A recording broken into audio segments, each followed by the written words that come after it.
Oh, fuck it, I don't care. Yeah, second take of this because I did a whole 2-minute intro and it was filmed vertically, so that's always good. I have a video in the works right now, but it's a 20-minute video, so it takes a lot of storage to put all that together in my editing software. It should be coming out soon, but today is going to be just a filler video just to get a video out there at all, because I'm going to try to start getting ads on my videos. I hope that I can, but you know, it's still good to get content out there regardless. So yeah, today, let me show you what we're going to be doing today.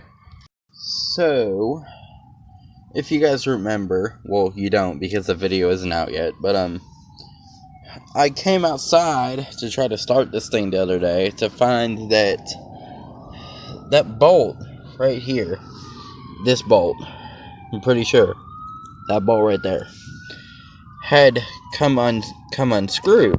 And well, this bolt right here, if you can see it, my camera works terrible. This bolt right here, that is the bolt that you fill up the transmission oil with.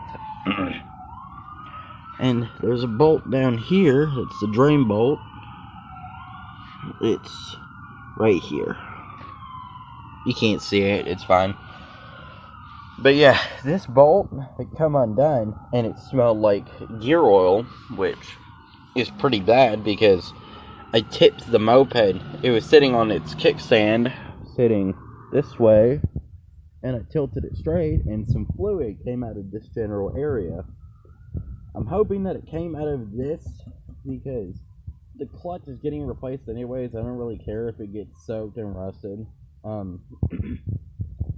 But if it came out of the transmission and there's been water in the transmission, it's probably gonna be all rusted. And look, I'm just gonna be straightforward here. If this transmission has water in it and it's all rusted and corroded and needs replacing, I'm just gonna buy a whole new engine. I'll probably buy a 170 that's already big bored because I was gonna do it to this anyways, probably. But yeah, a new engine probably costs as much as a transmission rebuild anyways. And this thing is honestly not worth rebuilding the transmission because everything else on the engine is probably dead anyways.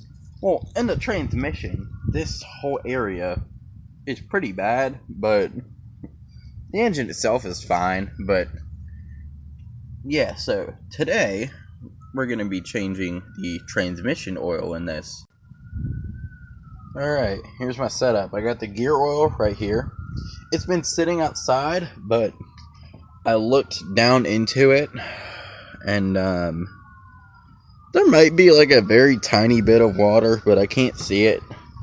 You know, water and oil don't mix, so the water will always sit on top of the oil, and you'll see like a dividing line there. I'm not really seeing a dividing line in here. It just looks like the straight oil, and it had this cap on it, like that, and it's never fallen over. So I really don't see how water could get in it, so I think we're good there. But toolkit right here. I'm actually going to wear gloves this time because if you've never smelled that stuff, it is the worst thing that I've ever smelled while working on this. Period. And I do not want it on my hands because... Oh, look, doggo. Hi. Hi. Hi. Okay, he doesn't get paid enough to care, but yeah, gonna do that. My method of catching the stuff, I had a catch pan, but it went missing, so I have these bad boys right here. I mean, 4 of them should be enough. There can't be that much gear oil in there. I've only used half of that bottle, and it was enough to fill up all 3 of my mopeds at the time, so I'm not gonna film me doing this because I'm gonna have to be swapping the cups and stuff, so I'll catch you guys back whenever this whole mess gets done, and then we can look at that oil and see what was actually in it. Alright, that was a mission that did not need to happen, and one that partially failed. I tried for about 20-ish minutes to get the drain bolt down here out to drain all the gear oil. Well, okay, so the bolt that was coming out right here that I was worried about that smelled like gear oil actually bolts the case together. Which is worse, but in a way it's kind of better because that means that I didn't lose any gear oil and that no water got in there. So we're good. Another reason why it failed is I don't have a size 10 socket, and so I was trying to go on this bolt with a wrench, and it's right here. And I thought that it was actually loosening, but if you could see that, it just started stripping it.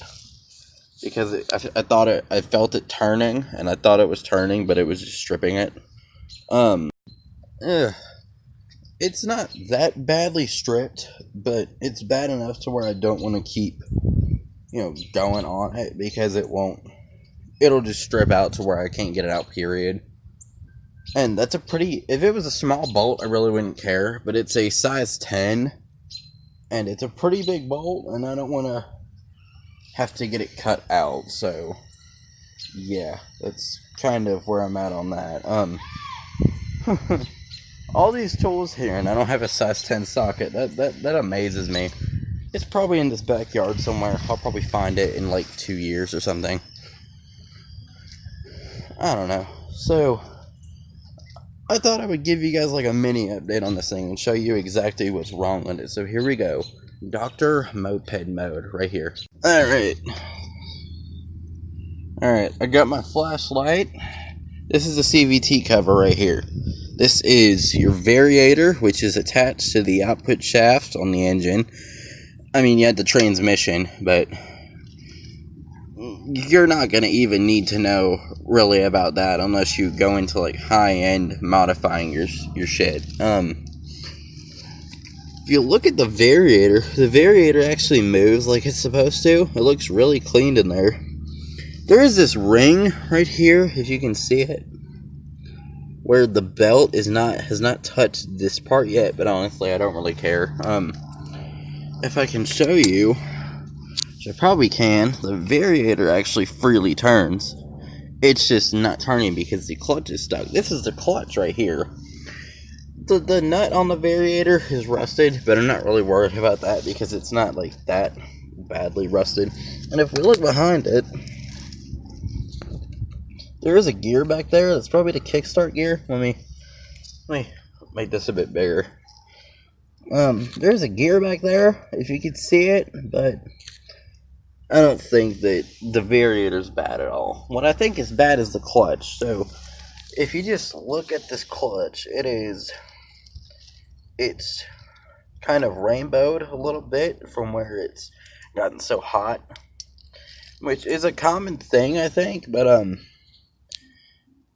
yeah, so the water did in fact come out of here, because if you look at it, that little white part right there is where the water level was. This thing doesn't sit evenly on this yard. It's kind of tilted back a little bit, so the water came out of here. I'm not worried about this clutch though, because let's get my flashlight out and take a peek inside here. Make sure I'm not covering the speaker. You guys can hear me. If you could see down in there, the light's making the phone go out of focus. Hang on. If you could see down in there, there's a lot of rust, like a lot. The tiny springs that hold the arms of the clutch together are rusted. The spring in there is rusted. It's pretty bad overall. The backing plate on the variator, I don't need strobe. No. Okay, good. The variator doesn't really look that bad. Like, if you look at it, it looks pretty clean. The backing plate on this where the belt actually sits is kind of dirty. I know it's probably not a concern, but it is concerning me. This clutch has been bad since I bought this moped, so for about a year and a half now. It's only just now started having problems, though. I just kind of ignored it, hoped that it would go away, but it didn't. As well, another problem I saw, if you could see the belt, the air filter's in the way, right here. The belt's starting to tear. This belt isn't that bad. Like, it is a bit crunchy and stiff, but it's not too terribly bad. But that, yeah, I'm getting the belt replaced too. I mean, I'm not worried about the variator, because if you actually look, like even that part of the variator, this right here, where the belt goes on, here I can get it in there. The variator is not bad at all. The rollers might need to be replaced, but I'm not worried about the variator itself. This whole clutch needs to go, though. Focus, please. Get a focus. Okay. Because if I try to turn the clutch should be disengaged right now, because the engine is not turning, the variator is not spinning, it's not pulling on the clutch, so the clutch should be disengaged. But look at this. I can't even turn it now. Back when I made that video a few weeks ago, I could turn it and then it would just kind of stop, but now it's not even turning at all.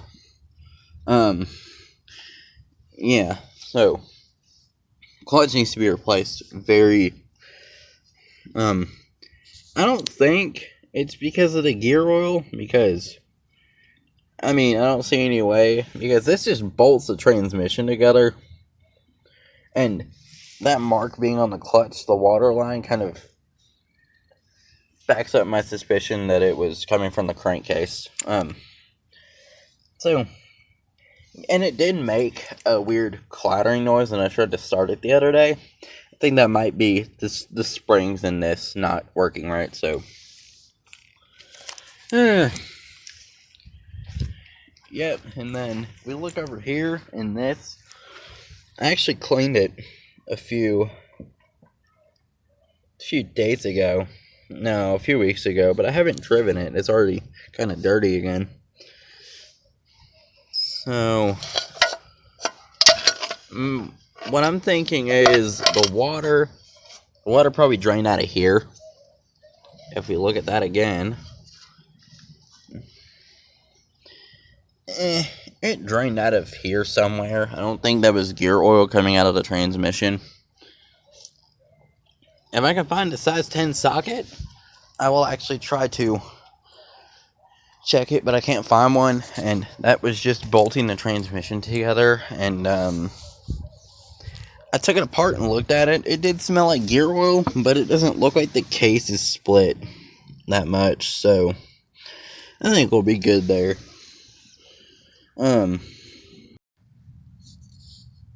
Yeah, that's it. Just kind of wanted to update on this, because that other video that I made is taking a really long time to get edited and stuff. So, see you guys on the next one. And do you have anything to say, doggo?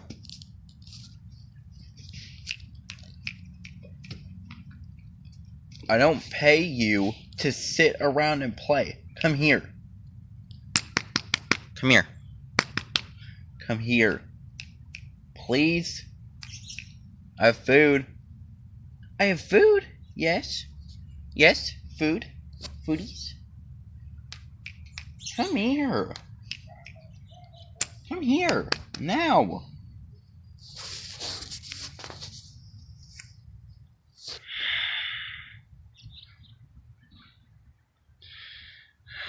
Should have got a German Shepherd.